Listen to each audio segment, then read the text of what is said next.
안녕하세요. 60갑자 여러분, 잘 지내셨죠? 오늘은 정묘일에 태어난 사람들에 대해 알아보는 시간을 갖도록 하겠습니다. 우리나라는 예로부터 들불놀이라는 것을 했어요.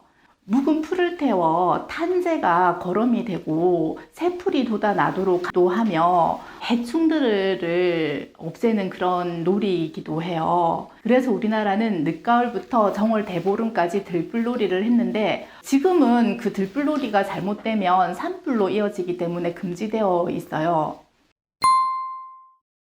정묘일에 태어난 사람들을 찬찬히 살펴보면 이 들불과도 같아요. 들불처럼 자신을 태워서 새싹이 돋아날 수 있도록 하는 그런 희생정신이 강하다라고 할 수 있는 사람들이 이 정묘일에 태어난 사람들인 것이죠. 그러나 한 가지 꼭 알아야 할 점은, 사주 오행 중 유일하게 살아있는 오행이 이 목이라고 하였거든요. 그리고 정화는 촛불인데 묘목은 생목이에요. 유일하게 생목인데 살아있는 나무기 때문에 이 정화를 들불처럼 불꽃이 활발 타오르게 하기에는 어려움이 있어요. 특히나 사주 구성 중 수기가 강하다면 더더욱더 불길이 일어나기가 힘들죠. 그리고 화기가 너무 강한 사람이라면 큰 산불이 나서 주체하지 못할 큰일이 일어날 수도 있는 것이 이 정묘일에 태어난 사람들인 것이죠.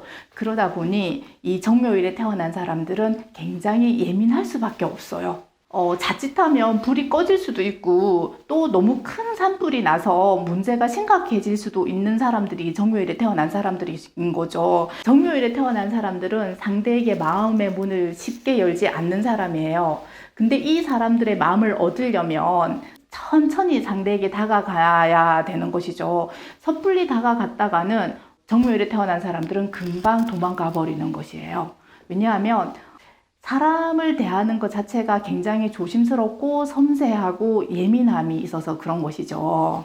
이 정묘일에 태어난 사람에게 접근하는 방법은, 이 사람들은 자기가 알고 있는 특정한 어떤 한 분야에서 전문가들이 굉장히 많아요. 그러면 나도 그거에 대해서 조금은 안다라고 흘리듯이 얘기를 해야지, 그 분야에 대해서 다 안다라고 얘기를 하면 도망가 버리는 것이죠.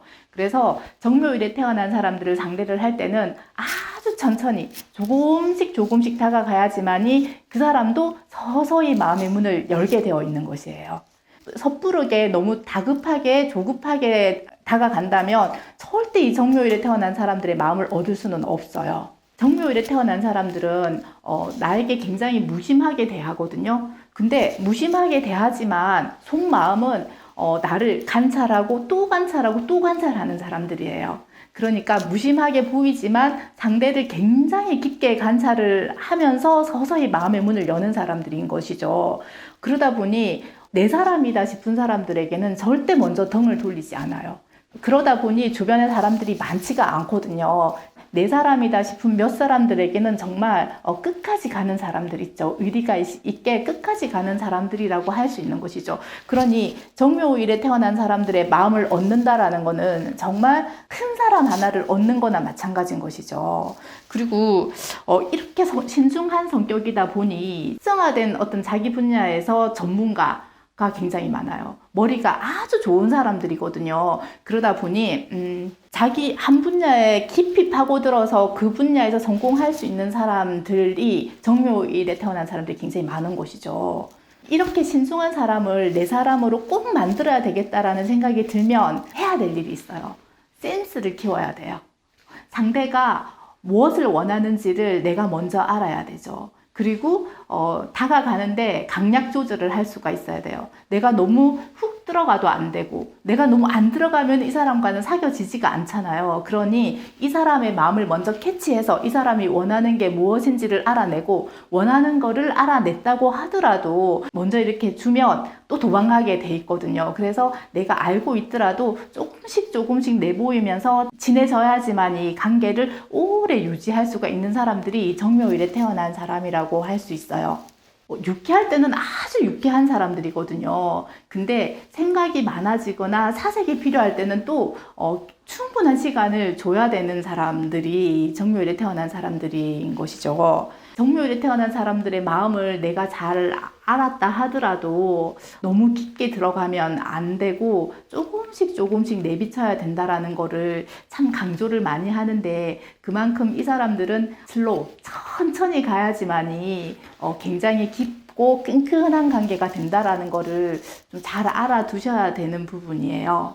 만약에 이런 사람이 내 남편이 될 수도 있고 내 남자친구가 될 수도 있잖아요. 그러면은 참 특이한 게 있는 게, 남편이나 남자친구는 보통의 우리가 사람 관계에서 간섭도 좀 적당히 하고 무신경할 때는 무신경하고 이렇잖아요. 근데 정묘일에 태어난 사람들은 양극단으로 나눠지는데, 어떤 한 특징은 굉장히 무심해요. 그러니까 와이프나 여자친구가 무슨 일을 하는지 신경을 전혀 쓰지를 않는 거예요. 뭐 네 하고 싶은 대로 해라. 그렇다고 사랑하는 마음이 없느냐? 그렇지는 않아요. 사랑하는 마음은 굉장히 많지만 간섭을 하지 않는 거죠. 그대로 존중을 해주는 사람인 거죠. 근데 또 한 가지 더 다른 어떤 특징을 나타내는 사람들은 간섭이 굉장히 심해요. 그러니까 자기처럼 상대를 만들려고 하는 거죠. 잔소리가 심하고 가르치려고 들고 자기화 시키려고 하는 그런 특징이 있는 거예요. 자유분방한 여자든 남자라면 이렇게 간섭하는 거가 답답할 수도 있어요. 근데 이런 특징을 알면, 아, 이 사람들은 나에게 이걸 사랑의 표현으로 이렇게 하는구나 라고 생각을 하면 크게 문제될 건 없다라고 봐지죠. 그리고 이런 정묘일에 태어난 사람들과 사업 파트너나 내 남편이 될 수도 있잖아요. 근데 이제 앞서도 말씀드렸지만 사람과의 관계 형성이 좀 어려움이 있는 사람들이잖아요. 대신에 어떤 특정한 한 분야에 굉장히 뛰어난 재능을 발휘하는 사람들이에요. 그리고 아이디어도 많고, 그러면은 이 사람들이 잘하지 못하는 관계 형성에 대해서 외부랑 어떤 사람들과 대하는 어떤 그런 거는 내가 하면 돼요. 이 사람은 머리만 빌리면 되는 거죠.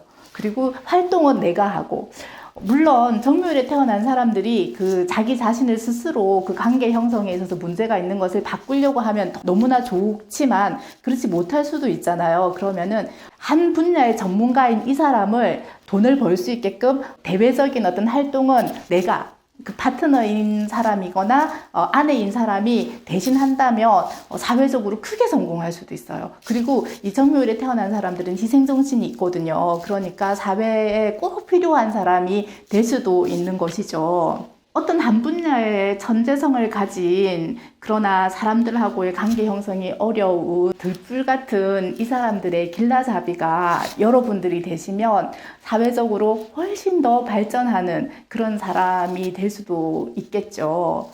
감사합니다.